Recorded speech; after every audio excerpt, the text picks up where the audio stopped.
Thank you very much, Tom. Malcolm Turnbull, the Leader of the Federal Parliamentary Liberal Party, Alan Stockdale, Federal President, David Kemp, State President, my numerous former parliamentary colleagues, and as I look around the room tonight I see faces and people who have made an enormous contribution to our cause over the last 20 or 30 years, not only here in Victoria but throughout the entire nation. Now tonight I want to reflect for a moment on some of our achievements in office. I want to say something about the values that are as relevant now as they were 30 years ago, and certainly the values that sustained us in government, and also say something about this latter-day attempt to denigrate the contribution of competitive capitalism and free markets to the remarkable economic growth that's occurred over the last 30 years. And it is appropriate that I do it under the aegis of the Menzies Research Centre, named after the great founder of our party and Australia's longest-serving Prime Minister, Robert Gordon Menzies. I had the enormous privilege of leading the Liberal Party for 16 years, a quarter of its years of existence. And I want to say tonight how much I am in debt to the party for its loyalty, its forbearance, its understanding and its generosity to me over a long period of time. What I achieved in public life I owe to the Liberal Party of Australia, and I will always be very grateful to the party for the opportunities it gave me. The legacy of the government that I led for almost 12 years is one that every person who supports the Liberal cause should be proud to own.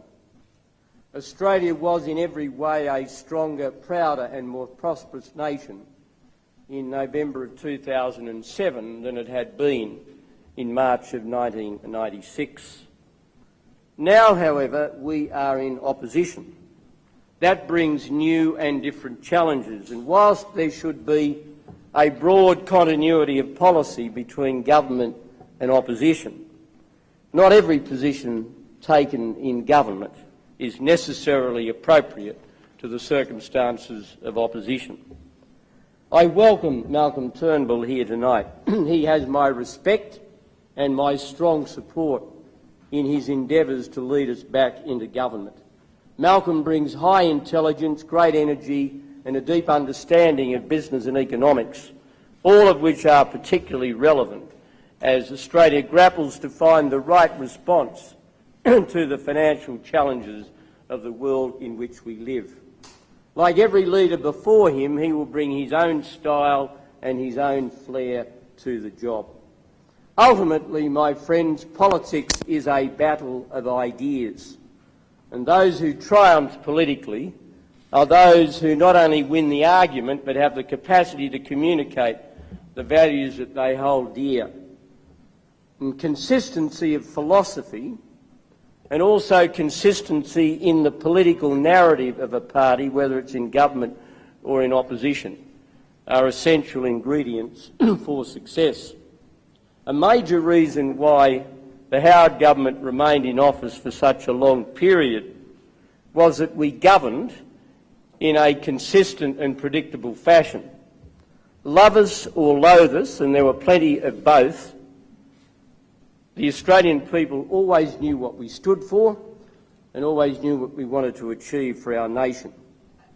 When I resumed the leadership of the Liberal Party on the 30th of January 1995, I set out 5 broad goals, and I'm very proud of the fact as I look back at how in so many different ways we were able to work towards the achievement of those goals during our 12 years in office. The Liberal Party is not a party of the hard right, nor is it a party of the soft centre.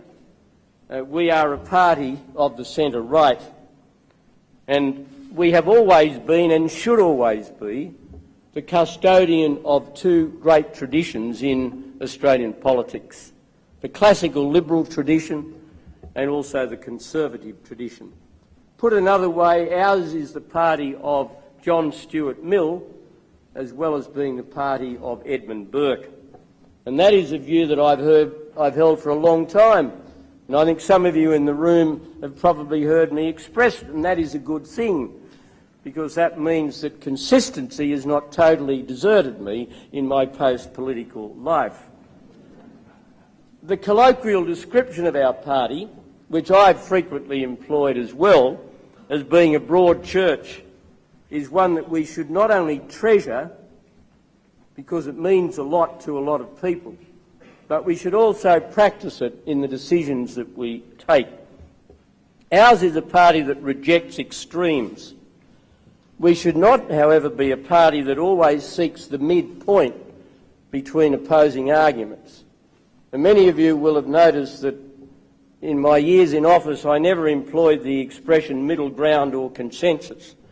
I preferred to use the expression mainstream, because quite often the right decision on something was not in the middle of the argument, it was on one or other side of the argument. Not only was that right, but that was the position that people wanted us to take. I am, by instinct, an economic liberal and a social conservative. You've heard me say that before. To some people that is a contradiction. However, to the more thoughtful people, it is a complementarity. Because economic change of the type that we have experienced in Australia over the last 30 years has been deeply unsettling, but it has been accepted as necessary. But in accepting the inevitability of change, Australians, sometimes unconsciously, have sought reassurance in the continuation of the status quo in other areas of their lives, because it's against the human condition to be comfortable with change in every aspect of life. We all seek a certain amount of balance. We are the party of the individual rather than of the collective. That doesn't mean that we neglect our obligation as individuals to society, but rather we see the maximum good for the nation being achieved when each man and woman is able and encouraged to do his or her best. And that, after all, was the philosophy that underpinned our successive reforms to the industrial relations system. And the success of that policy was best illustrated by the remarkable fall in unemployment which occurred during our years of office. We are a party that should always see the family as the central and most coherent unit in our society, not only as a source of love and emotional security, but also, speaking quite pragmatically, the family is the most efficient social welfare system, a properly functioning family, that mankind has ever devised. Because a properly functioning family is a greater antidote to poverty and low self-esteem than a plethora of labour market programs and an army of counsellors.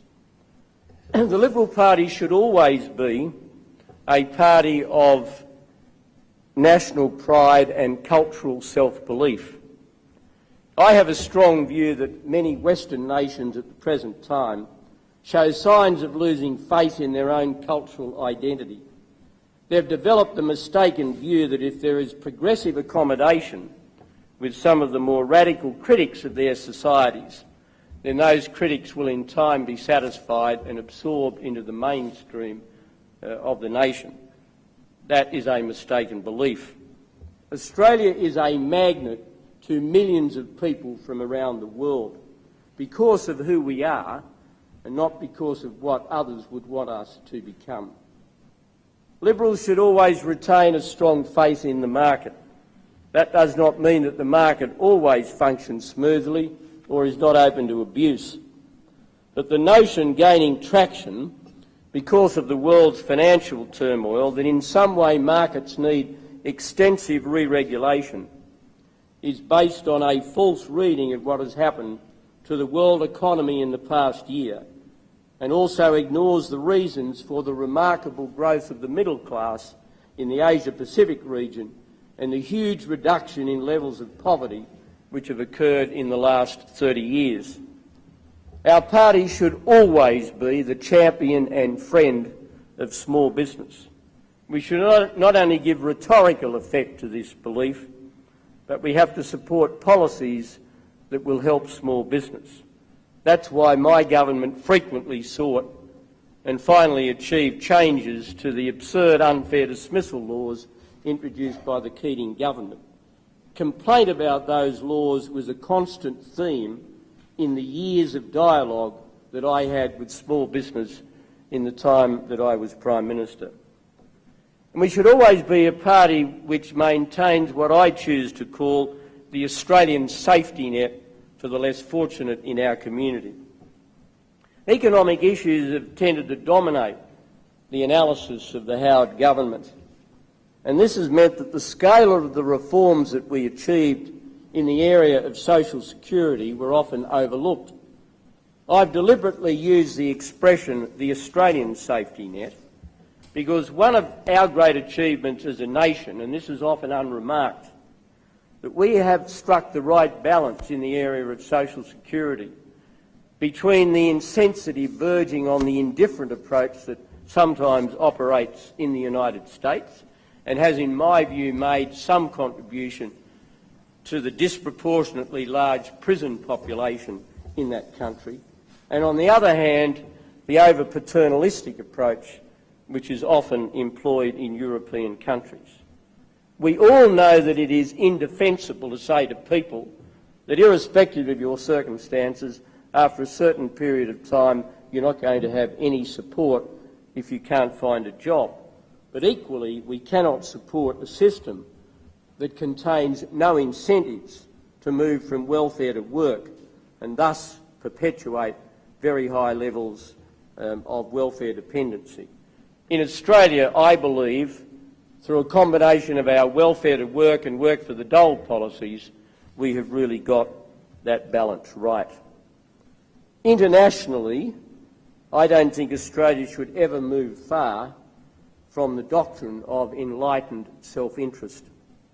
In the 12 years of the previous government, and against many predictions to the contrary, Australia not only deepened and strengthened our relationship with the United States, which remains by far the most important relationship this country has with any nation and will be so, that will be the case for years into the future.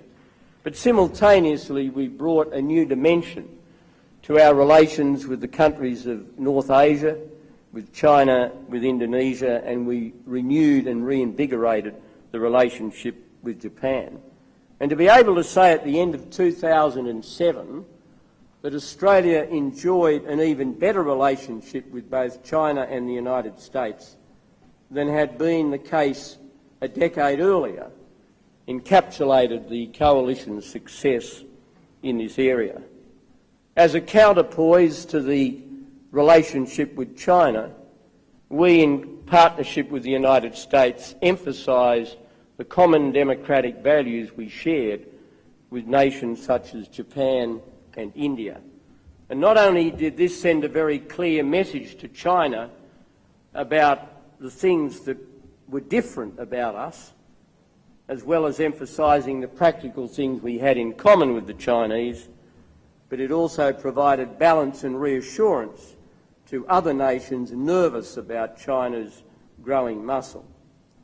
We should always remember one thing in international relations, that for all the value of certain international organisations, friends are more enduring than forums, and that common values bind nations together more effectively and a more lasting way than undue faith in the process and the efficacy of international structures.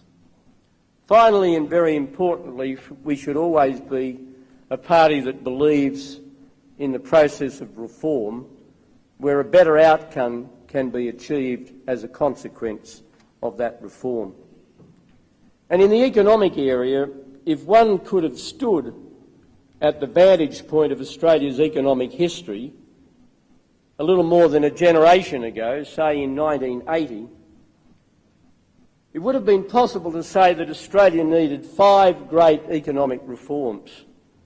We needed to deregulate our financial system, fundamentally change our taxation system, make our labour markets freer, reduce excessively high levels of tariff protection, and rid the government of ownership of commercial enterprises, which could be better and more efficiently run by the private sector, and in dissolving government ownership, thus avoiding conflicts of interest.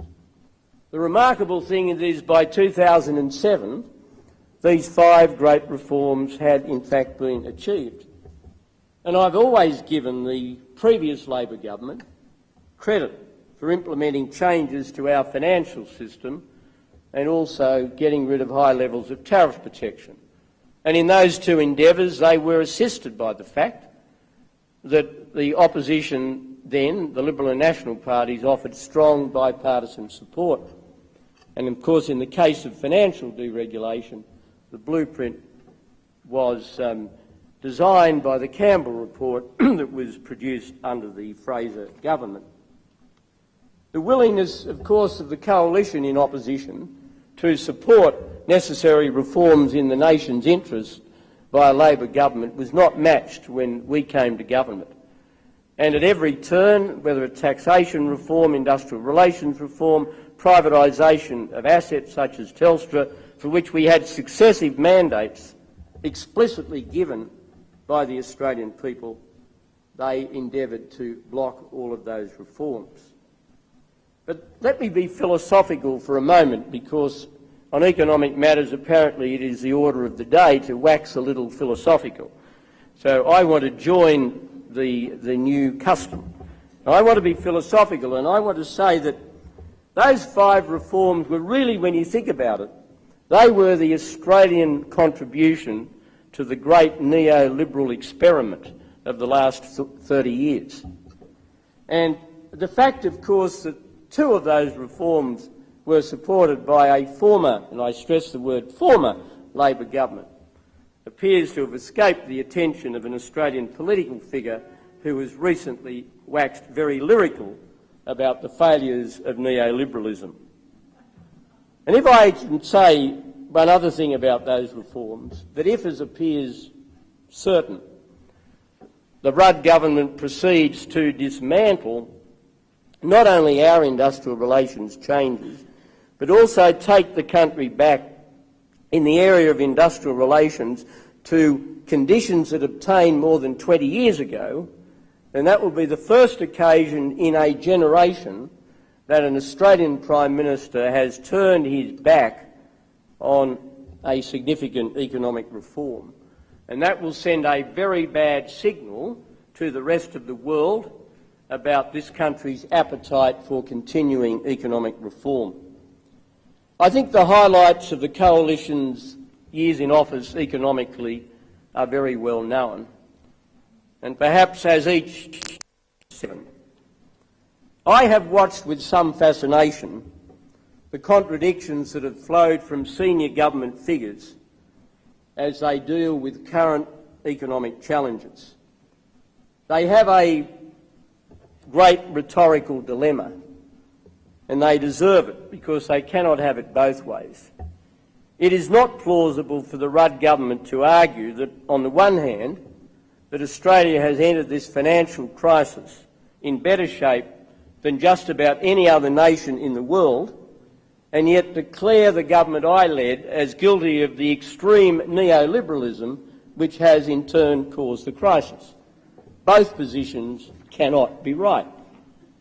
And the dilemma was really best illustrated by the Deputy Prime Minister, Julia Gillard, when on the snowy peaks of Davos in Switzerland, simultaneously with the release of Mr Rudd's essay, she declared her pride in the well-regulated Australian banking system, the great strength of the Australian economy, and the fact that our nation entered these difficult circumstances in better shape than others. Now, all of those statements were absolutely correct. On those 3 counts, Julia Gillard is absolutely right. The strength of the Australian banking system, of which the Deputy Prime Minister is so proud, is a direct result of the sensible balance between market forces and prudential regulation in Australia, which was both reaffirmed and modernised when the former government adopted the recommendations of the committee presided over by Stan Wallace, and which we appointed just after we came to power in 1996. And in addition, I think it's relevant to remember that the former government resisted a lot of pressure from quite a number of people in the financial sector to abandon the so-called four pillars policy in relation to Australian banks. And that policy means that the existing four major banks are not allowed to merge. Ironically, and it is ironic, that the argument that was used by many in the financial sector wanting this policy change was that a change was needed to strengthen the relative position of Australian banks against banks in other parts of the world. Yet, as everyone now knows, because our banks were stronger, better supervised and better managed than others, their relative position compared to the other banks as a consequence of the financial developments in recent months has dramatically improved.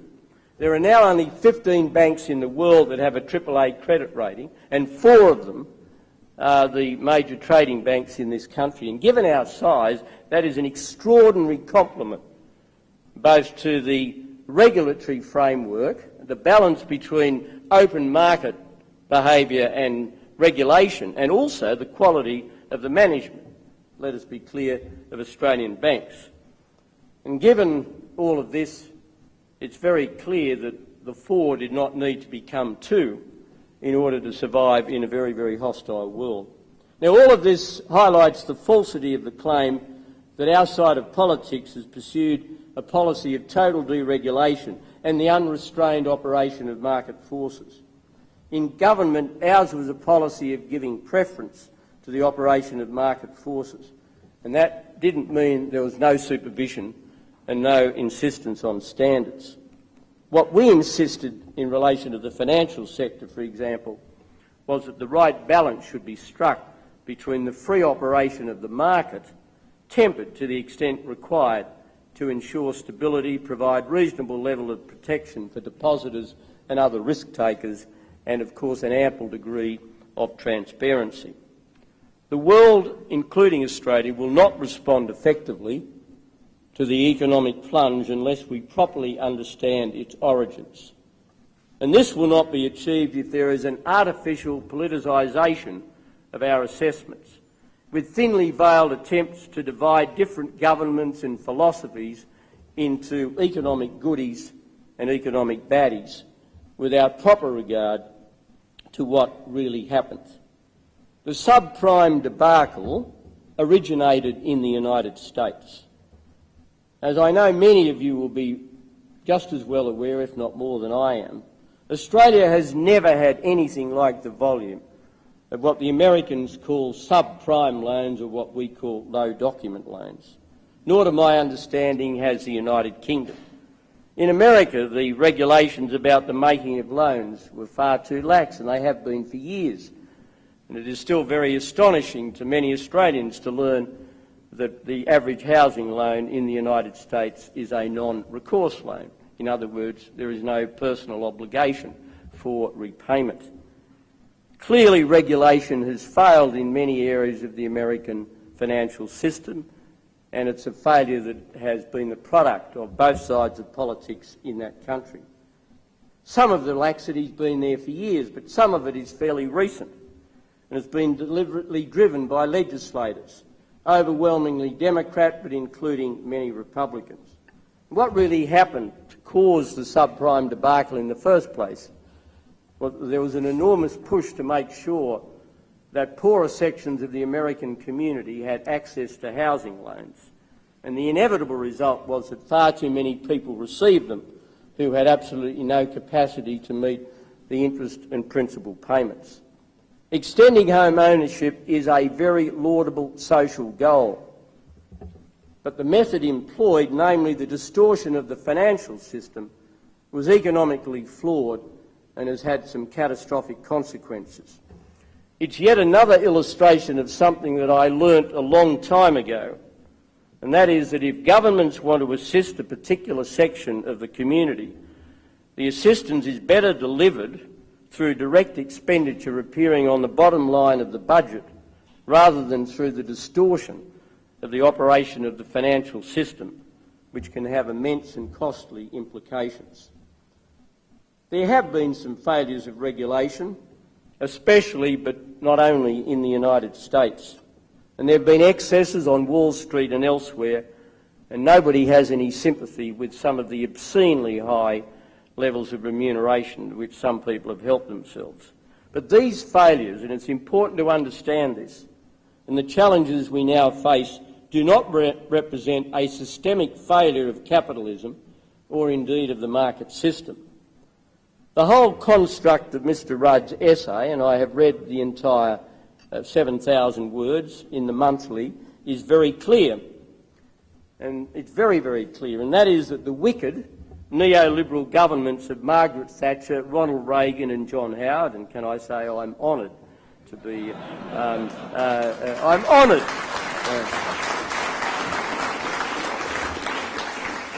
Even touched, if I could say something like that about our Prime Minister, that we pursued policies of total deregulation. We let the market rip, and yet by contrast those warmer, more cuddly and more benign social democratic administrations, such as the Hawke government, the British Labor governments of my good friend, and he is a good friend of mine, Tony Blair, and Gordon Brown, and the American Democrats under Bill Clinton followed a different path and they got the balance right. And it now falls, according to Mr Rudd, to the social democrats of the world to unite to save capitalism. It used to be the workers of the world uniting to achieve something, but now the social democrats of the world must unite to save capitalism. I've already illustrated how the facts, so far as Australia is concerned, don't fit this particular thesis. And an examination of the British experience reveals the same contradiction for the Prime Minister. Those who studied her remarkable period in government will know that three of the most prominent features of Margaret Thatcher's economic program were industrial relations reform, a deference to monetarism as an economic doctrine, and privatisation of government assets. Thatcher's policies in these three areas were embraced by the Blair government, in which Gordon Brown served as Chancellor of the Exchequer. Indeed, one of Tony Blair's defining moments in his early years as Prime Minister of Great Britain was when he addressed the Trade Union Congress and told them that fairness in the workplace started with the chance of a job. Blair was very proud of the fact that he maintained the essential components of Margaret Thatcher's industrial relations reforms. Not for him the turning back of an historic change for the better. And equally proud was Gordon Brown of his decision to give the Bank of England independence in setting interest rates, which incidentally followed what Peter Costello and I had done almost a year earlier in relation to the Reserve Bank here in Australia. Monetarists were well pleased with both decisions. Even the Reagan administration did not pursue unrestrained free market policies. It intervened very directly with billions of dollars to protect depositors and restructure the thrift institutions after the savings and loan collapses of the 1980s. In his essay, Mr Rudd rails against the repeal of the Glass-Steagall Act, which is sort of getting a bit of coverage in the financial press these days because of its relevance to what's happened in the United States. And that act decreed that commercial and investment banks should remain separate. And he says, and I'll quote his very words, "In the United States, the pursuit of financial deregulation crossed the Rubicon with the repeal of the Glass-Steagall Act, which had been established in the wake of the Great Depression." End of quote. Well, if the Rubicon had been crossed by the repeal of that act, then the crossing was led by the centre-left American Democrats during the Clinton administration, albeit with some Republican support. Not surprisingly, the Prime Minister has singled out Wall Street as the major crime scene of the neoliberals. And we can only wonder at the political motives involved in not likewise designating the square mile of the City of London as a crime scene as well. Because according to my observation, the use of many of the exotic financial instruments of the recent decade or more, including the dreaded derivatives, have been just as prevalent in the City of London as they have been on Wall Street. We all do face a very difficult economic climate. There will be legitimate differences in our responses reflecting our different experiences and our different philosophies. Nothing, however, will be achieved by stretching the facts to serve an unsustainable economic proposition designed to score a base political point. Our current predicament is not the result of some malign economic philosophy having held total sway for the past 30 years.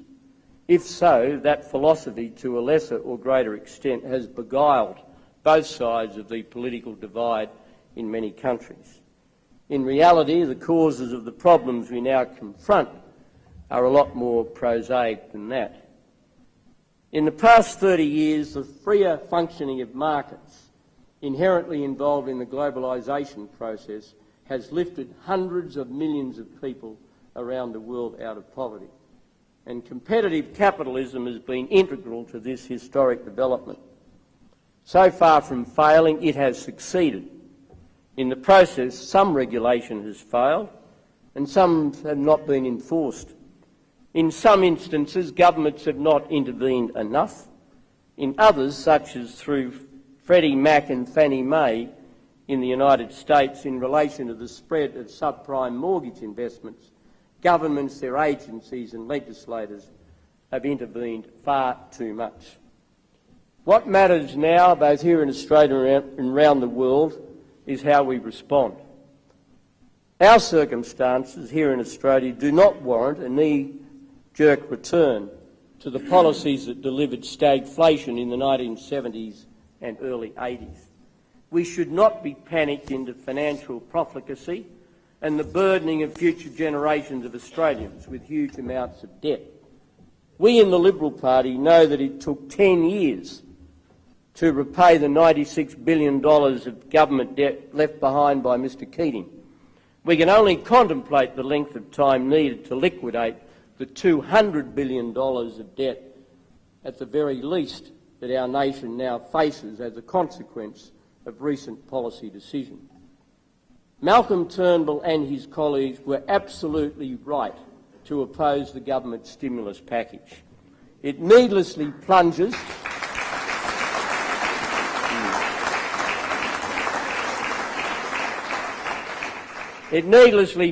Australia deeply into debt with a poorly targeted spending spree. If the principal concern of the government, as it should be, is to preserve jobs, then the government's revenue and expenditure measures should, in addition to being more modest, have been directed overwhelmingly towards reducing the cost for Australian firms of retaining their existing staff and removing impediments for taking on new employees.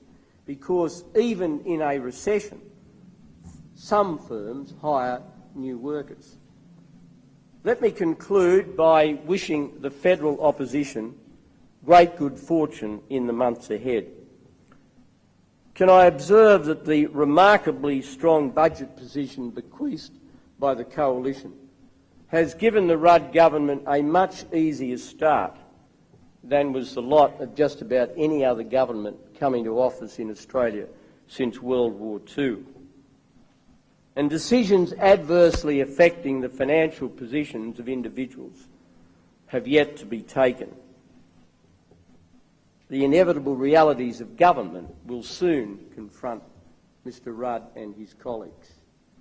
And can I, as an old observer of political pendulums and marginal seat aspirations, make one concluding observation, and that is this, that if one looks at the changes of government that have occurred in Australia since World War II, the incoming government has, except in two occasions, had very, very large majorities.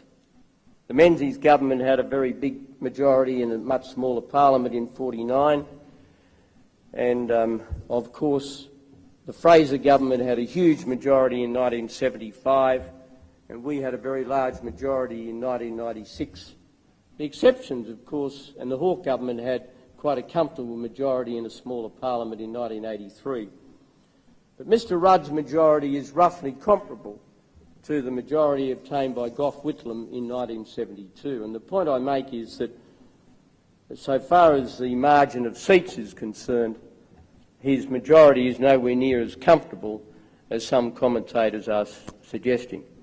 And I would simply make the observation that although the task that faces Malcolm and his colleagues is very, very steep indeed, and he would be the first to acknowledge it, it is not unattainable. And in the particular circumstances in which Australia now finds itself, I know that the last thing on the minds of any of my former federal parliamentary colleagues would be anything other than maximising the opportunities to inflict political damage on their opponents between now and the next election. I conclude by thanking the Menzies Research Centre again. I wish it well. It's an important contributor to the intellectual renewal process of the Liberal Party. And can I finally say on an equally personal note how happy I am to be back in Melbourne, to see so many of my old friends from the Victorian Division, and to say to you, David and Tony, thank you again on behalf of all of the members of the party in Victoria for the tremendous support and encouragement they gave me through good years and bad for so long. I will ever be very grateful to you. Thank you.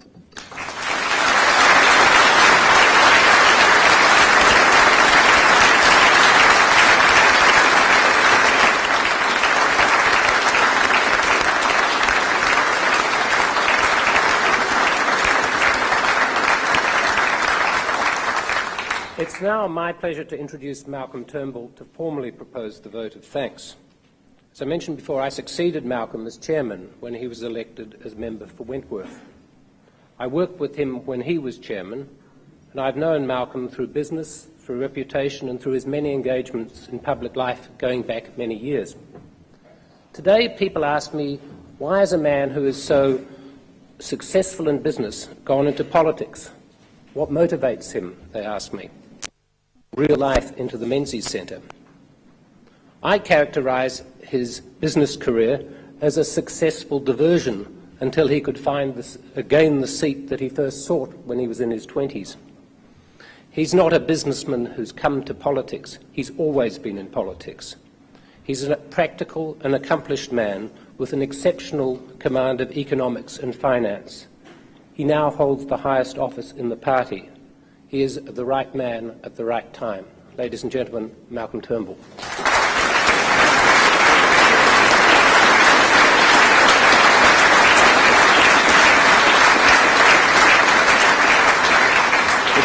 Thank you, Tom, John Howard, Presidents Kemp and Stockdale, Julian Leeser, Tony Nutt, the State Director, parliamentary colleagues, friends, all. This is a great party.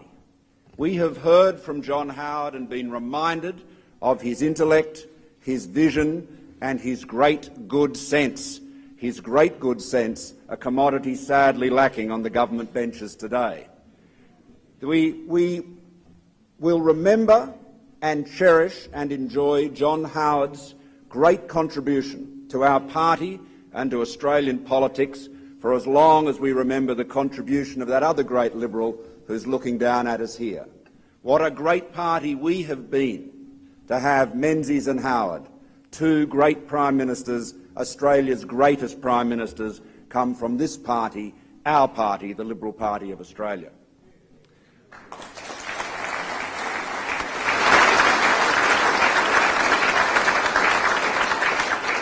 Because we represent and stand for the values that Australia needs today and tomorrow.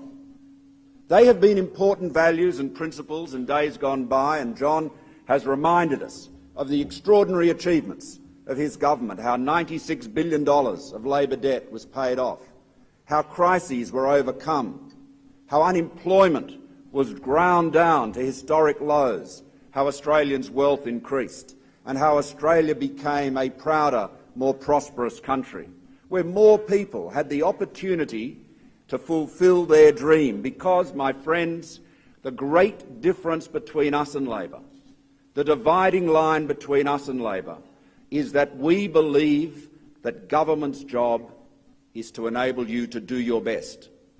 Labor believes government's role is to tell you what is best. And we have seen that set out in black and white, as clearly as can be, in Mr Rudd's holiday scribblings in his long essay for the Monthly. Now, you can't blame him for all of it, because some of it was lifted from other articles, but